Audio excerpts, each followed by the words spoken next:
Welcome to Whispy History, where the past drifts softly through the veil of time and stories unfold like forgotten dreams. Each night, we journey together through the echoes of history, tales of empires, philosophers, inventors, and mysteries that shaped our world, one whispered story at a time. Before we begin, take a moment, breathe in, settle down, and let me know where you're listening from and what time it is there. I love knowing how far our quiet community reaches. If you'd like to keep these stories alive, you can support Whispy History by liking this video and subscribing to the channel. Now, find a comfortable spot, close your eyes, and let your mind drift as we step softly into tonight's story.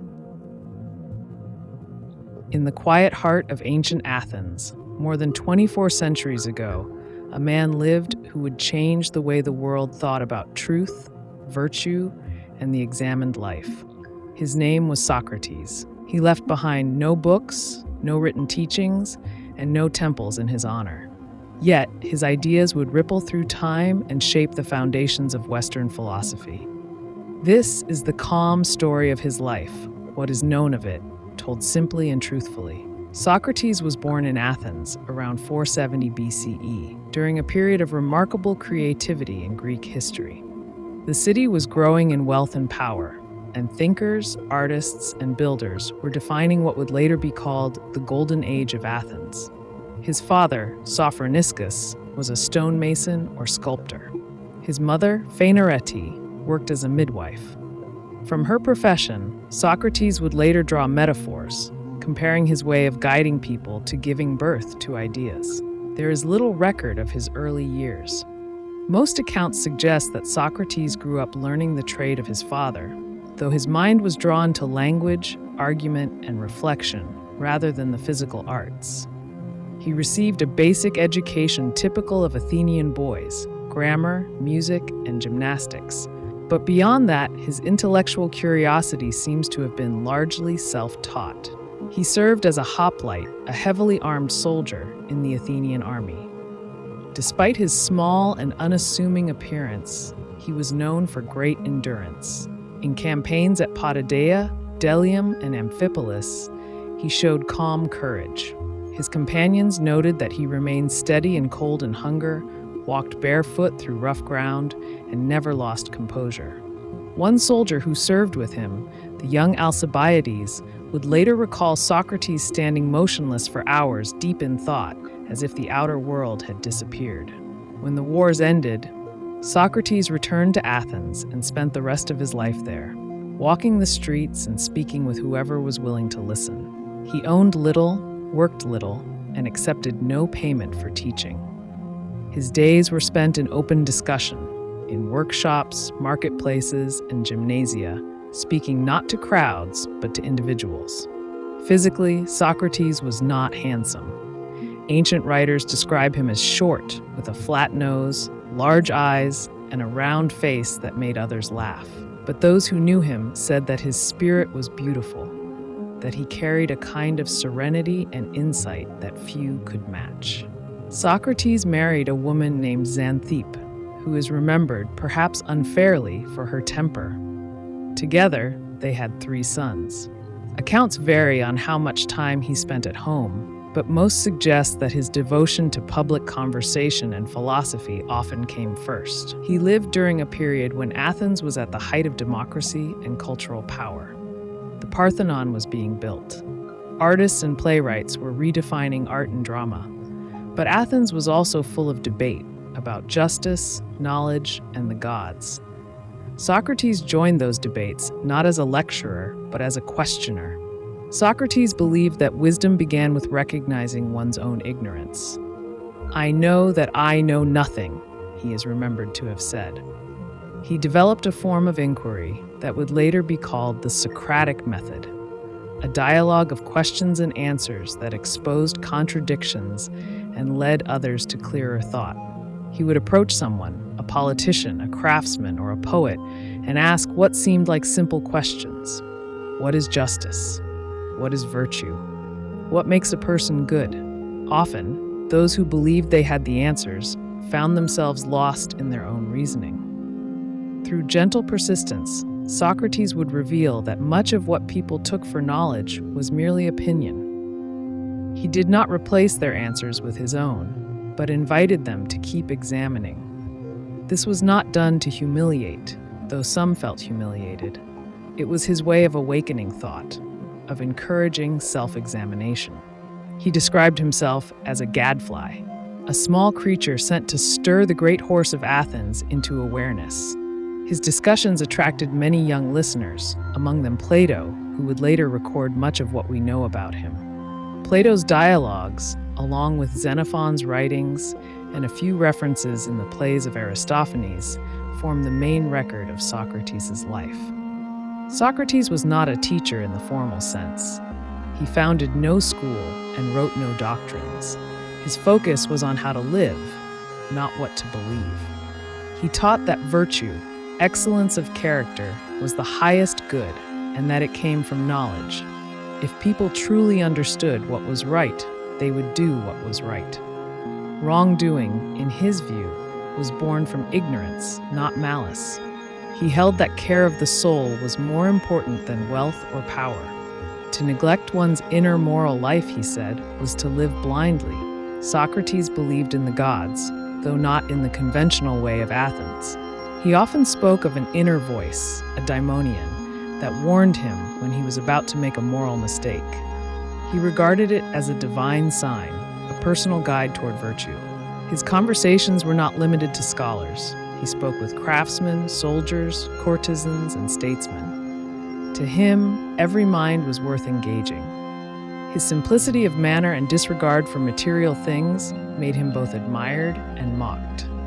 As Athens recovered from war and political turmoil, the freedom of thought that had flourished began to narrow. The city's democracy, shaken by years of conflict and the brief rule of the 30 tyrants, grew sensitive to dissent. Socrates' questioning attitude, once tolerated, came to be seen as dangerous.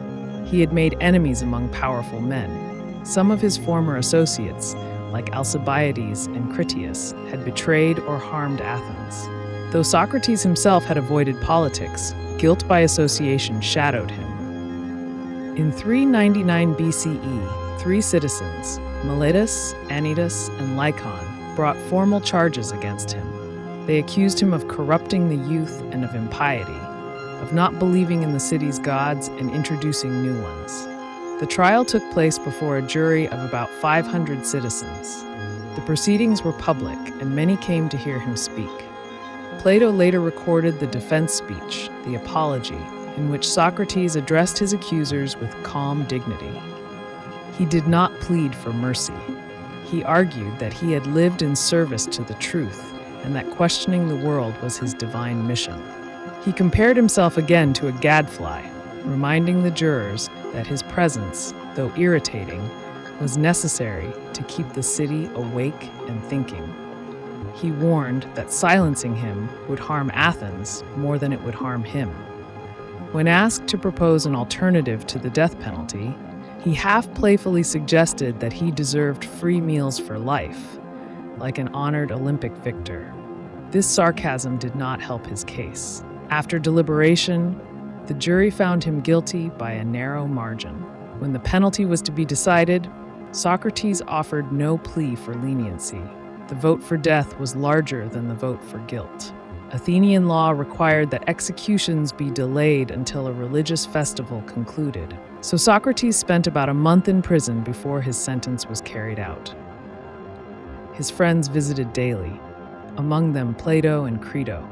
They offered to help him escape, arranging bribes and safe passage. Socrates refused.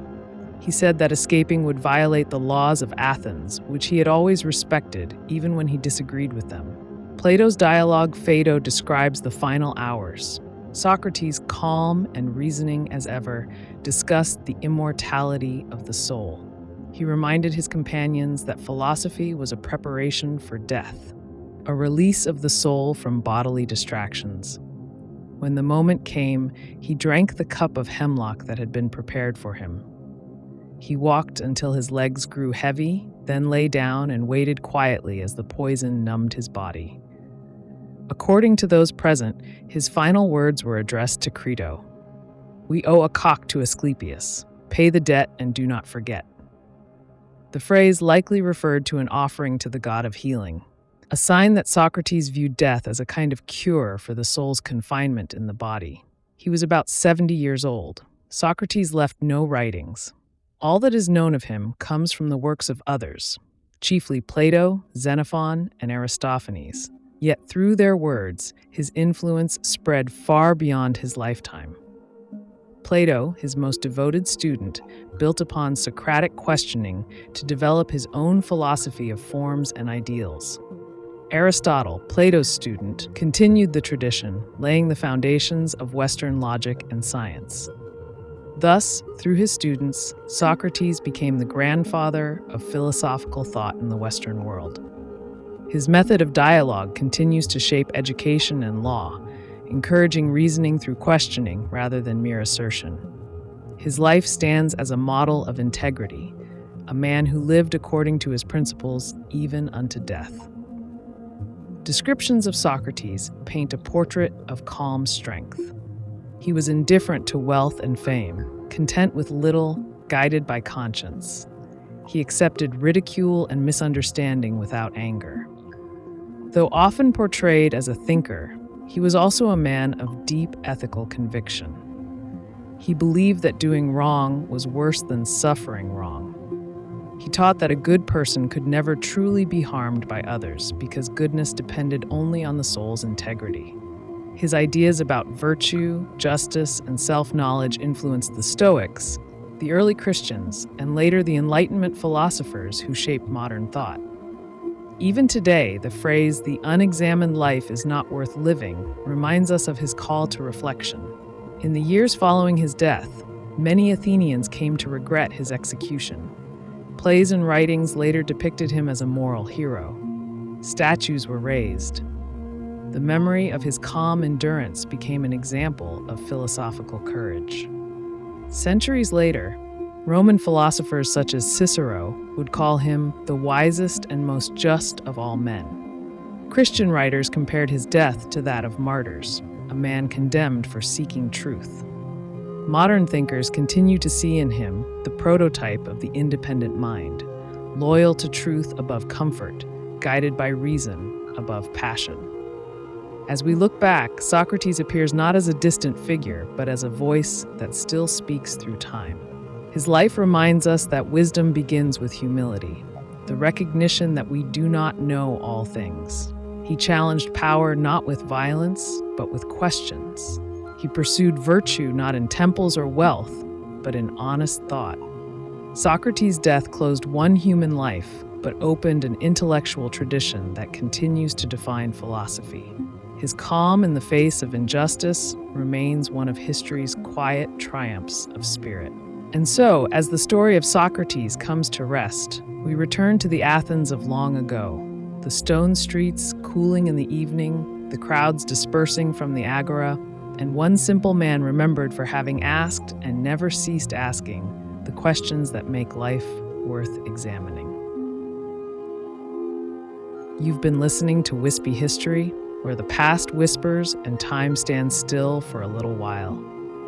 If this story kept you company tonight, let me know what part lingered in your thoughts and tell me where in the world you're listening from. Don't forget to like and subscribe to help these quiet journeys continue. Until next time, rest easy, dream deeply, and remember, history is never really gone. It's only sleeping, waiting to be told again. Good night.